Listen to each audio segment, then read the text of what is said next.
Te estoy hablando de un pastor, ¿no? Que me decía que si pasaba algo, si había alguna, hablando de una relación que no iba a haber problema porque de todas maneras había la pastilla, ¿no? Que se podía tomar después. Y necesita renunciar a lo que él hace, pero de verdad. Quiero decirte que se puede vivir completamente en libertad, ser verdaderamente libre.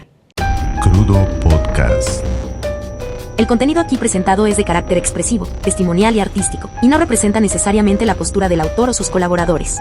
Escucha bajo tu propio criterio. No recomendado para menores de edad.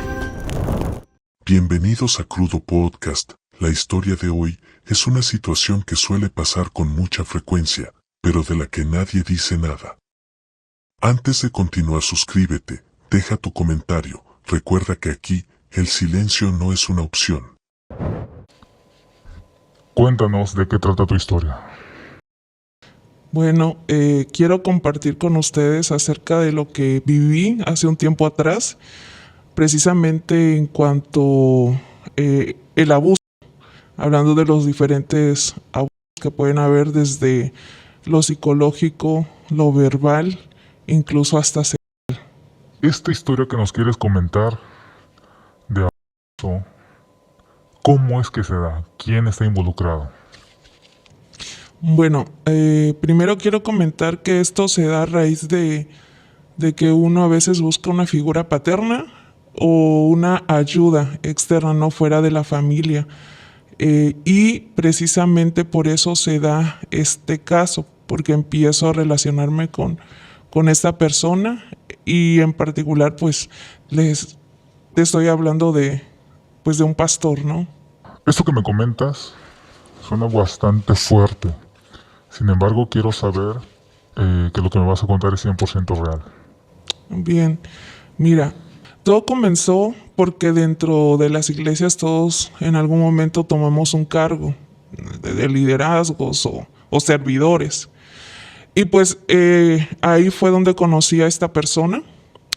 Él aparentemente es una persona que ayuda a todos, busca la manera de ayudar, de ganarse la confianza de las personas. Y entre ellos pues estaba yo. Jamás imaginé que pudiera pasar la situación que quiero contarte, porque uno lo ve como ese líder que te va a guiar, ¿no? Esa guía espiritual que puedes contarle tal vez alguna situación de tu vida y te va a dar un comentario, un buen consejo, ¿no? Y así empezó. Empezamos a trabajar juntos, obviamente había otras personas, pero claramente el hecho de buscar ayuda, pues esta persona no valoró el hecho de la confianza en poder ayudar. Más bien lo ocupó para manipular y buscar lo que él quería.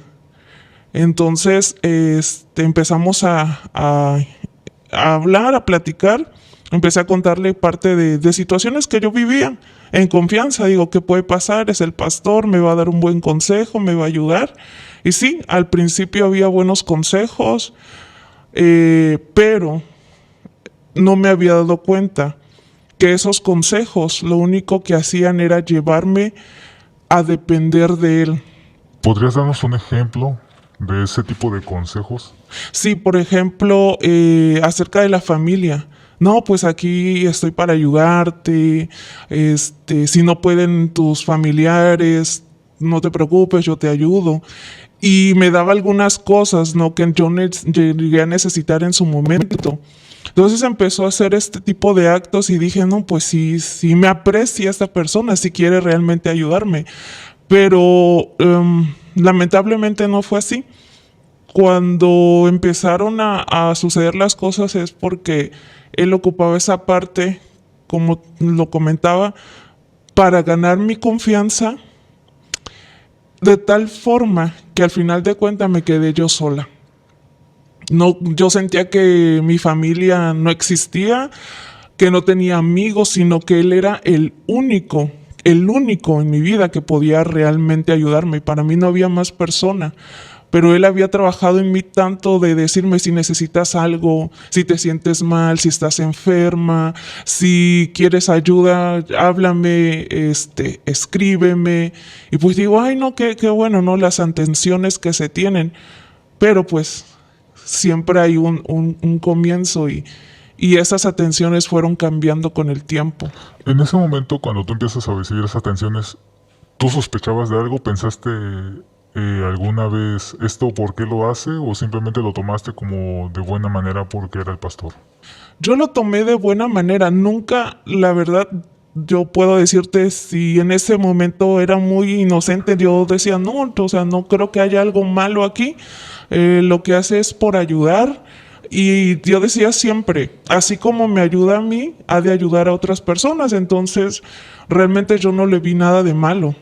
No pensé más de decir, oye, voy a tener precaución.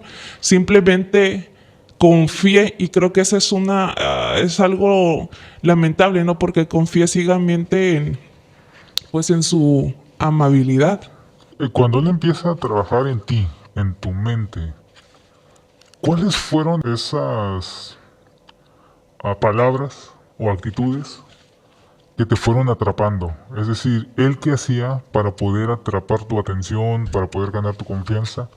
¿Qué era exactamente? ¿Cómo era el procedimiento? Sí, mira, como te digo, primero fue la atención hacia mí, en el área de ayudarme en mis necesidades, ¿no? Por ejemplo, como te decía, si estás enferma te ayudo, o si necesitas algo te ayudo, o te acompaño a tal lado, o lo que necesites, y si tienes alguna situación con tu familia puedes contarme. Si no sabes algo yo te enseño. Y así, eso fue lo primero, pero de ahí fueron los mensajes donde me escribía, aquí estoy, y todos los días. Entonces, luego mensajes ya más extraños, ¿no? Así como, por ejemplo, ¿te puedo dar un abrazo? Yo dije, no, pues me está pidiendo permiso, ¿no? Yo no soy así, pero yo en mi mente decía, no creo que haya algo malo porque es el pastor. Si no creo que me haga algo porque es el pastor. Pero lamentablemente cuando empieza a darme un abrazo como amigo, según como ayuda o compañero, o lo que quieras decir, o como oveja y pastor, ¿no? O como miembro de la iglesia. Yo notaba algo raro. Había como que esa sensación de que algo no me gustaba. Algo en mi cuerpo decía, no me gusta cómo me abraza. ¿Sentías que se pegaba mucho Sí. o que era muy prolongado? Ajá, exactamente. Esa sensación de mucha cercanía, así como, digo, como que esto no me agrada. Pero en mi mente decía, no creo, porque él es el pastor. Él es el hermano de la iglesia, no creo que él esté haciendo algo malo. O sea, yo misma, por el desconocimiento que tenía y la misma confianza de pensar que es el pastor y no, un pastor nunca va a hacer algo que te dañe, pues yo confiaba, ¿no? Sin embargo, luego se repitió y peor sentía, pues hasta que llegó pues otras cosas, ¿no? Cuando él te abrazaba, ¿en algún momento llegaba a disculparse y decir, oye, discúlpame si me propasé, no lo quise hacer, o no, en ningún momento? Sí. Hubo una ocasión en que de repente me abrazó y me da un beso y me dice, ay no, perdóname, me equivoqué, no fue, me emocioné y me empezó a decir un montón de cosas. La verdad, yo para ese entonces, que te digo que ya había transcurrido un poco de tiempo, porque todo fue un proceso de días o meses. Yo decía, bueno, que no entendía, bueno, ¿por qué lo hace si no es nada mío? ¿O por qué? Yo no lograba entender, la verdad, no lograba entender porque al final de cuentas creo que nos han dado una idea muy, muy distorsionada, ¿no? Acerca de cómo ver a los pastores o cómo ver a la gente de la iglesia, que tú digas nunca harán nada. Pero cuando llega ese momento sí me sorprendió y sí se disculpó, pero de nada servían las disculpas porque después continuó.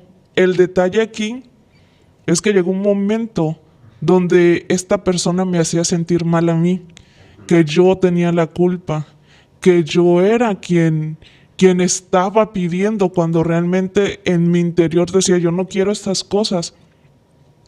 Pero, como te comentaba, tanto llevaba esta manipulación que me hizo depender de él, que decía, bueno, pero es que si me deja, ¿a quién tengo? No, entonces sí fue un proceso bastante complicado. Entonces, quiero hacerte dos preguntas. La primera, en ese momento tú estabas en alguna situación vulnerable emocionalmente, estabas pasando por alguna situación que no te hiciera tener los ojos abiertos, estar alerta. Sí, sí es como decía al principio, ¿no? El hecho de buscar ayuda, de sentir un apoyo, ¿no? Como cuando buscas una figura de paterna o autoridad que quieres que te dé dirección. Por situaciones que uno vivía en casa, ¿no? De saber qué hacer con la casa, cómo ayudar, o incluso cómo hacer un buen trabajo, ¿no? Entonces, creo que el hecho de que yo anduviera buscando ayuda me hizo ser más vulnerable y querer escuchar a esta persona.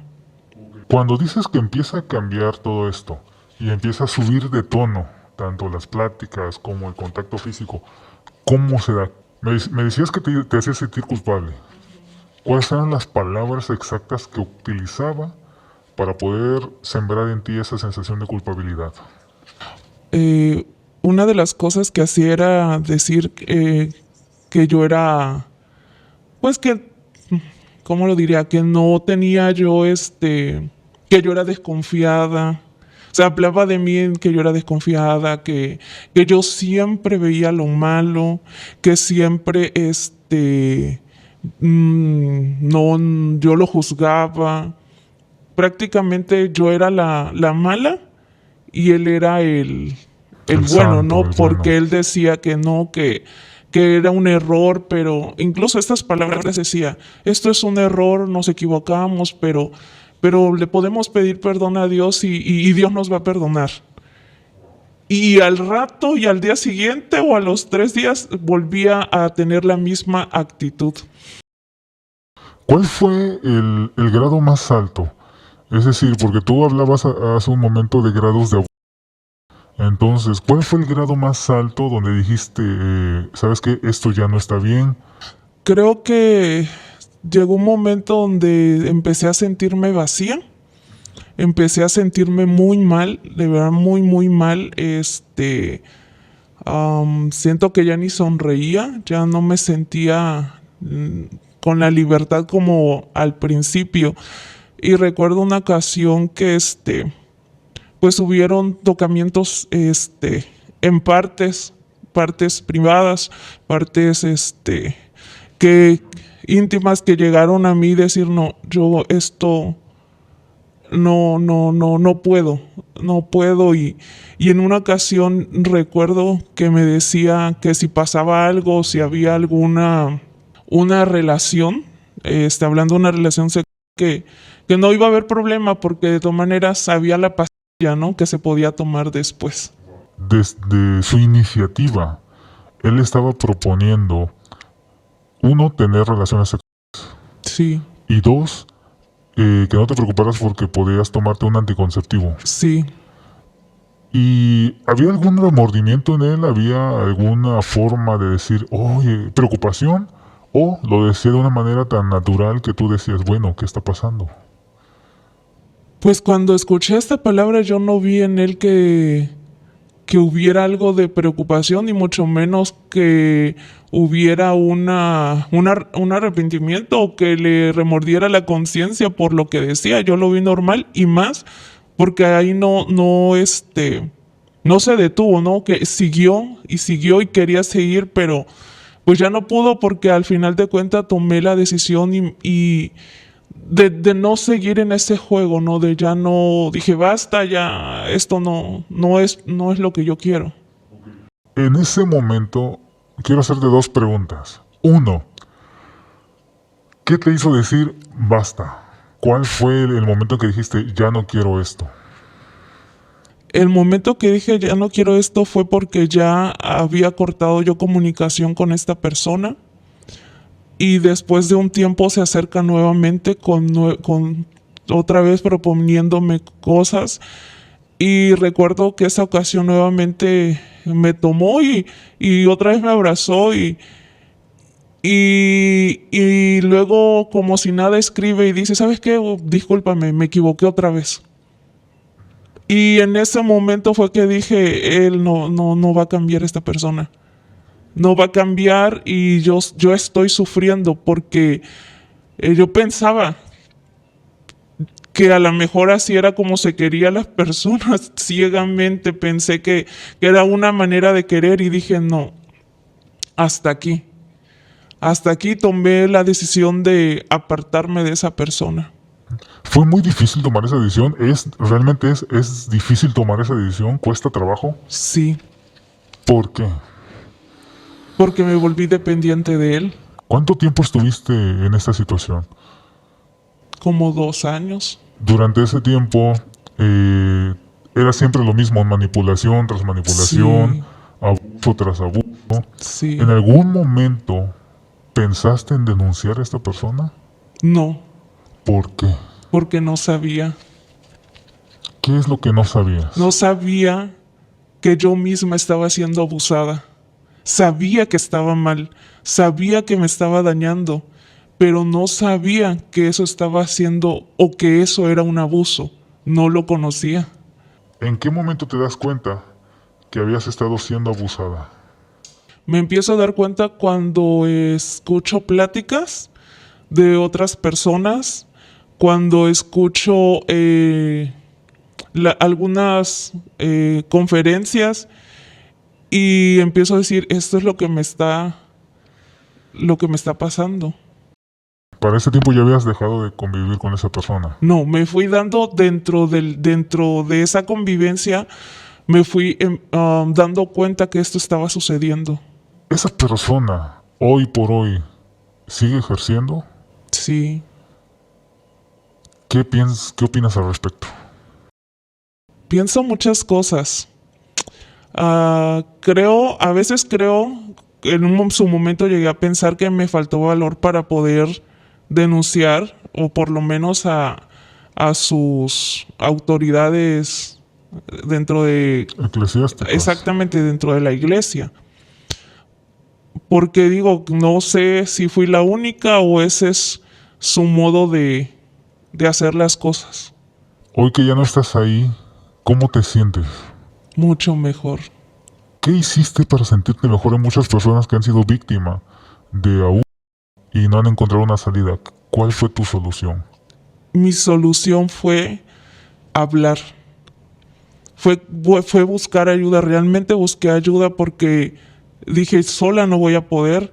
Si lo hago sola, probablemente vuelva a sentirme vulnerable, porque esta persona era muy aferrada a sentirte mal, pero luego como que hacerte sentir bien de tal forma que no lo dejaras, ¿no?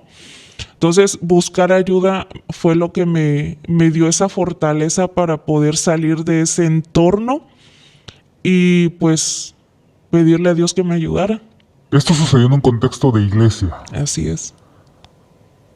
Hoy, ¿asistes a la iglesia? ¿Sigues en la iglesia? Sí. ¿Qué te hizo permanecer en la iglesia después de todo esto? Mira, yo te puedo decir que hubo una temporada que yo no quería ir a la iglesia.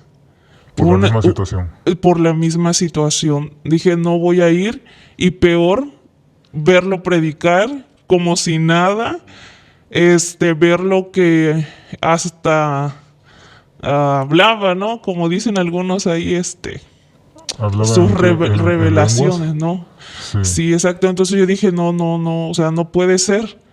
No puede ser que esta persona esté ahí y yo aquí. Y la verdad, yo no quería ir a la iglesia. No quería ir. Lo veías predicar, lo Sí. veías ejercer. Sí. Y entonces, ¿por qué decidiste permanecer? Decidí permanecer porque decidí buscar mi sanidad. Entendí que esa persona yo no la iba a hacer cambiar, que esa persona necesita tal vez otro tipo de ayuda. Yo lo que busqué es sentirme bien. Necesitaba yo estar bien, sentirme bien de esas situaciones. Entonces, pues la verdad me aferré a Dios. Fue lo único que me hizo mantenerme firme, de decir solamente Dios me puede ayudar a salir de este círculo no vicioso en el cual estaba metida. Entonces, ¿podrías considerar que tu fe te ayudó a permanecer dentro de la iglesia sabiendo que había un pastor abusador?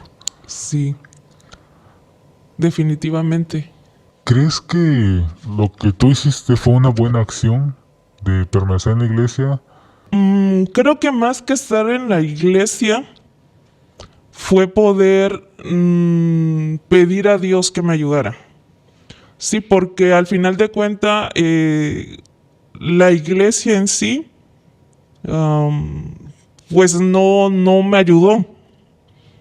¿Sí me explico? No es que yo haya ido y, ay, sí, vamos a darte una ayuda. No, realmente creo que uno sigue ahí por convicción, porque creo que es posible tener una sanidad a pesar de esa situación, y creo también que Dios es justo, que Dios puede hacer algo también con esa persona que ha dañado, ¿no? Que Dios no se queda callado y no defiende también a los que han sido víctimas.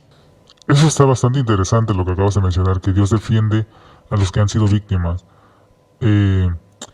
Si tuvieras la oportunidad de hablar con alguien que también sufrió una situación similar de abuso, ¿qué le dirías? Yo le diría que hable. Siempre hay una persona, siempre va a haber una persona que está dispuesta a ayudar. Siempre. Yo sé que habrá una persona que no va a juzgar, porque creo que eso es bien importante. Que esta persona que te escuche vea el panorama completo, que no te haga sentir mal como un pecador, sino que realmente vea que fuiste una víctima, y que hable, sobre todo que hable, que entregue su corazón, porque sí es posible ser sano, o sea, sí se puede. ¿Hoy tú te sientes bien, te sientes sana, te sientes recuperada? Sí, como estuve en ese tiempo, estoy mucho mejor. O sea, yo veo incluso hasta fotos mías de esa temporada y no soy la persona que soy ahora, ¿no? O sea que hasta físicamente fue notable el vivir bajo esta situación de abuso durante todo ese tiempo. Sí. ¿Te han dicho algo las personas que te ven, que te ves diferente o algo así? Sí. ¿Qué te dicen? Sobre todo me dice, Gaso, ya traes brillo tus ojos. Ya vuelves a sonreír, te estabas amargando. Y a veces ni sabían por qué estaba así, solamente yo sabía que estaba viviendo. A esta persona, si te llegara a escuchar, que posiblemente, bueno, lo más probable es que no sepa quién eres, pero ¿qué le dirías? Le diría, le diría que tiene que detenerse. Le diría que es importante un arrepentimiento de verdad. No solo porque predique o por el cargo que tenga, sino porque como seres humanos necesitamos ser realmente transparentes en nuestra vida. Y necesita renunciar a lo que él hace, pero de verdad. ¿Algo con lo que te quieras despedir de esta charla? ¿Algo que quieras dejar a la audiencia? Quiero decirles pues a todos los que están viendo que a pesar de lo que hayas vivido, sí es posible seguir. Sí es posible seguir porque quien te ayuda es Dios. Y quiero decirte que se puede vivir completamente en libertad, ser verdaderamente libre. Bueno, pues si tú has pasado por alguna situación similar y quieres dejar tu mensaje en los comentarios, lo puedes hacer. Te invito a que te suscribas si aún no lo has hecho y que nos ayudes a compartir este video para que pueda ser sanador para alguien más. Esto es Crudo, nos vemos en otro capítulo. ¿Has vivido una situación similar? ¿Has tenido malas experiencias en iglesias o con alguna figura religiosa? Envía tu historia a crudopodcastmx@gmail.com.